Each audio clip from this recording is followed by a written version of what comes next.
Hey guys, how's it going? Today I got a few watch type devices, or rather smartwatch type devices to show you. The first is the FiiO M5, and I have the silicone watch strap for it, which you can buy from FiiO. And yeah, this is pretty basic watch strap, but it does let you use it, on your wrist. And this isn't actually a smartwatch, it's actually just the MP3 player. So it has the headphone jack right here in case you want to listen to your wired headphones, and a micro SD card slot, right? And those are features that are not found in other smartwatches. Like, you don't have high res output through a headphone jack or micro SD card slot. But it is interesting because you can play whatever music. It's nice to have access to all your music on your wrist like this. And I would say that this device is more or less a replacement for the old iPod Nano. So there was an iPod Nano generation, I think it might have been the 6th generation or something, that came in like a square size, and it actually had a few aftermarket accessories, which were basically like watch straps that you can put it, and then you can put it on your wrist. So that was kind of the precursor to a smartwatch, because smartwatches didn't exist back then. But yeah, there was an old iPod Nano that was kind of like this shape, and it was really good for playing music. And I guess this is kind of the successor for people who like that, right? There's the Shanling M0, and now there's the FiiO M5 for people who like these watch-sized MP3 players. And this one comes with a strap.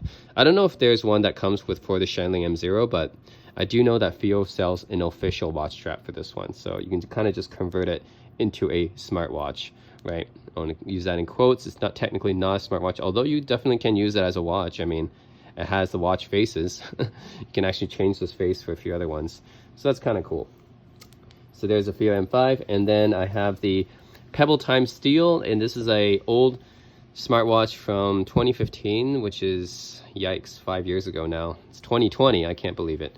Okay, this is one of the first, I would say one of the first popular smartwatches is the Pebble, right? The Pebble was the company that kind of got smartwatches rolling, and after the Pebble came out, a lot of other companies started making their own smartwatches, like Motorola with the Moto 360, famously with the circular design, the Samsung Galaxy Gear, Sony smartwatches, and eventually the Apple Watch as well, of course. But Pebble is the one that kind of started it all, right? It kind of made everything popular.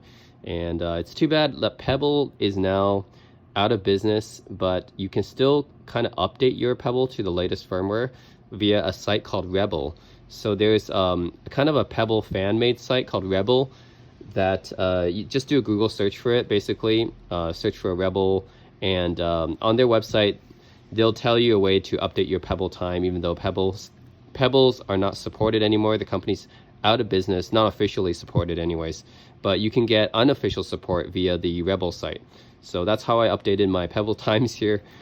I still have this watch, even though the company's defunct and everything. I still have the watch, and I just updated it to the latest version via Rebel.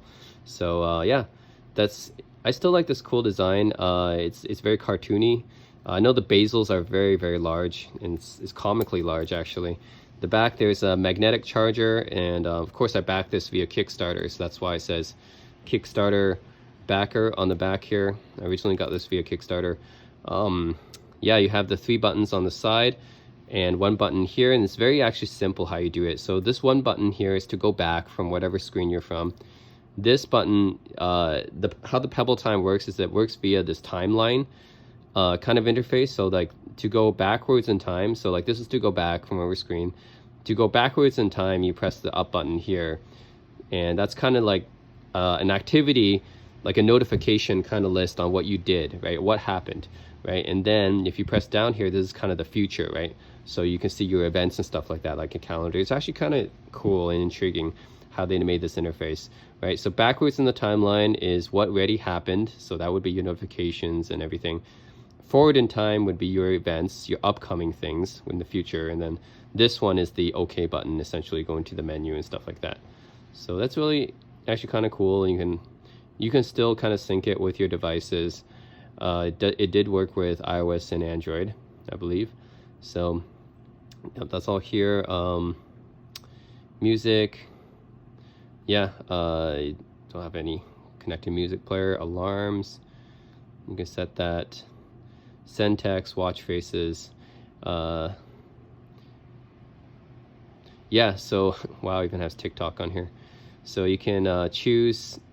There's a few different watch faces. I think I chose the modern one, which is this one. There's a few other ones. What is real weather? Yeah, of course I need to connect to the internet for that.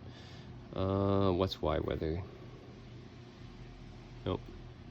I'm sure you can download some more watch faces via the Pebble app, or rather the Rebel app or something. You do have to download an app on your phone, which now has to be sideloaded because it's unofficial. But you can change your watch faces from there, I believe. There's a few Pebble watch faces because Pebble was sort of popular. It's not as popular as the Apple Watch is now, but it was sort of popular back in the day, I would say. So you have a few different watch faces that you could choose from. And what's great about the Pebble, actually, even today, is that it lasts a long time. It's a 7 days battery life, at least. So because of this, it's not a monochrome display. The original was monochrome. This is actually a color display. But because of the interface, the operating system doesn't take much resources. It lasts for a very long time, and the display is very low resolution, and it is an always-on display, which is really cool back in then. Not many watches were. Actually, even the Apple Watch wasn't always on until the last generation. The current generation, right? So yeah, it's actually a very cool device. Yeah, this always-on watch face, again, pretty nice to have, even by today's standards, right? And I think this Pebble is the company that inspired like Wear OS, right? Android Wear, you know, Apple Watch, all those other devices. So it's nice to see this true pioneer right here. I still have it. And then of course I have the Apple Watch. This is the Series 3 that I got. It sells brand new for $400 still. I mean, this is it came out 2017, but they still sell it. It is, yeah, you can buy it for about $400 because this is the LTE version. So you get the LTE version for about $400. It's kind of expensive. I got this used actually for like $150 on eBay, which I think is a more fair price to pay for it, considering with the silicone strap and everything. So yeah, what I like about this watch, obviously I use it with my iPhone because it's the only thing it'll work with. And you know, before I used my iPhone as my main phone, before I got the iPhone 11 Pro, I wouldn't even think about getting an Apple Watch since it wouldn't work with my Android devices. But now, you know, obviously Apple Watch is the best smartwatch and it's the only choice you should really consider for iPhones. Like there is Fossils and there is the Samsung Galaxy Active and other watches, but really you should only be considering the Apple Watch because this is what it's meant for, right? It's meant for iPhone use.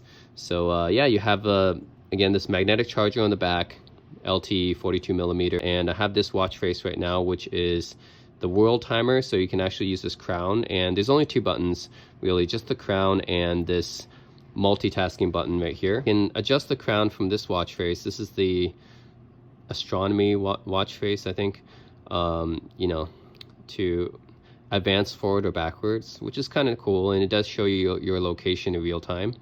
So it shows I'm in Vancouver, Canada, on the globe, which is pretty nice. Also shows you some other stats from the weather and time and stuff like that. You can swipe this way, like left and right, to look at other watch faces. Like this is the Mickey Mouse one, the butterfly one.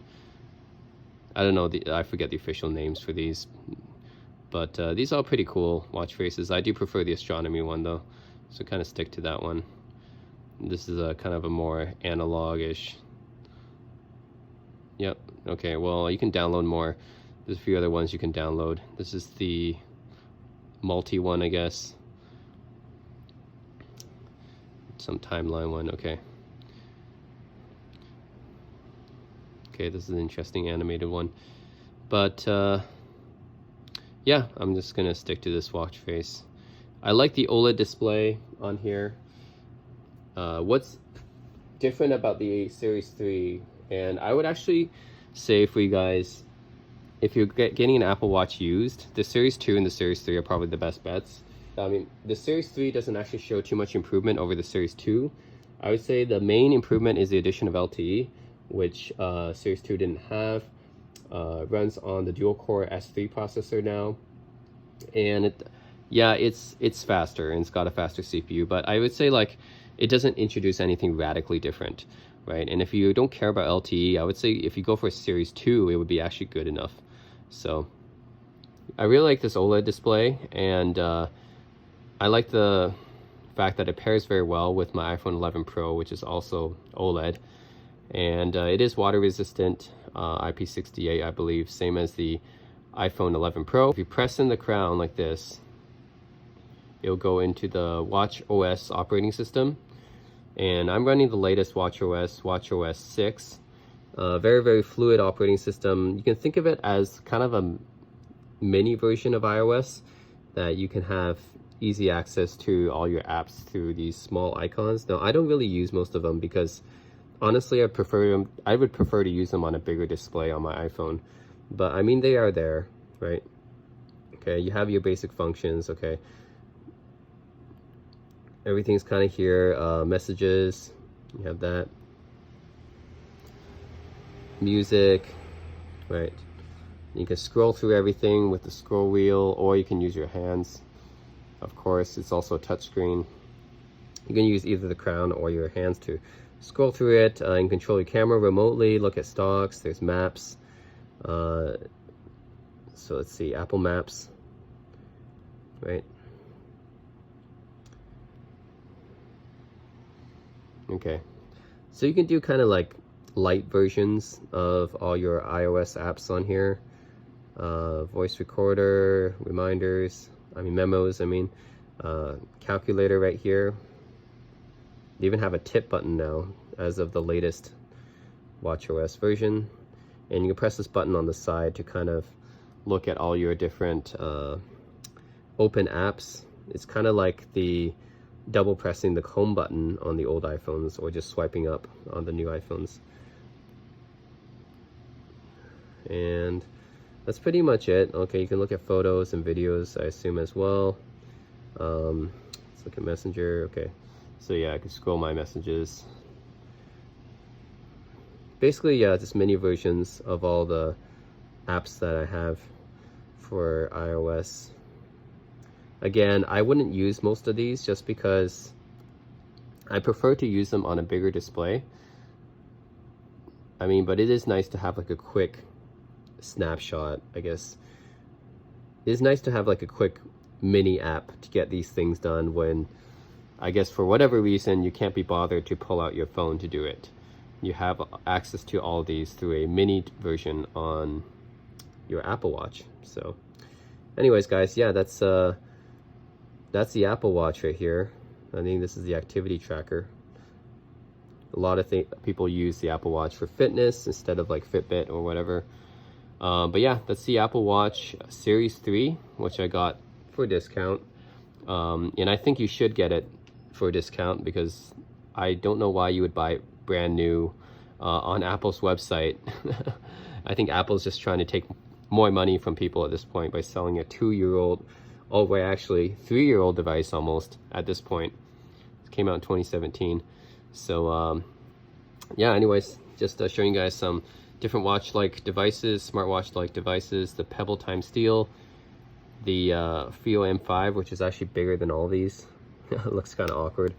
Then the Apple Watch Series 3, which, you still need an iPhone for. It's still limited functionality, and if you want to pay extra money for the LTE data, you can do that, but I'd rather not do that. Like, to me, that's just kind of an extra amount of money that cellular carriers and Apple gets to pocket, right? Like, why do I have to pay extra money for for using a device that's just an ancillary device, right? Like, it's not my main device. Why do I have to pay another data plan for that? I should just share the same data. Like, I think that's stupid. And yeah, it would be nice to just be able to play music from this device when I don't have my iPhone around, right? But it seems like you still need to have your iPhone around to do a lot of functionality with your Apple Watch. And FiiO M5 is great if you don't have any phone, or if you don't want to tether it to any phone, because it's basically just a standalone music player.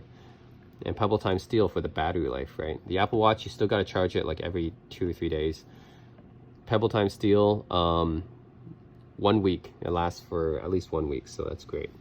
So some different watch devices. I don't have a Wear OS device right now, but that will be coming sometime, depending on what kind of Android phone I get this year. We'll see. We'll see. But that's it, guys. Those are some different smartwatches or smartwatch-like devices, and that's it.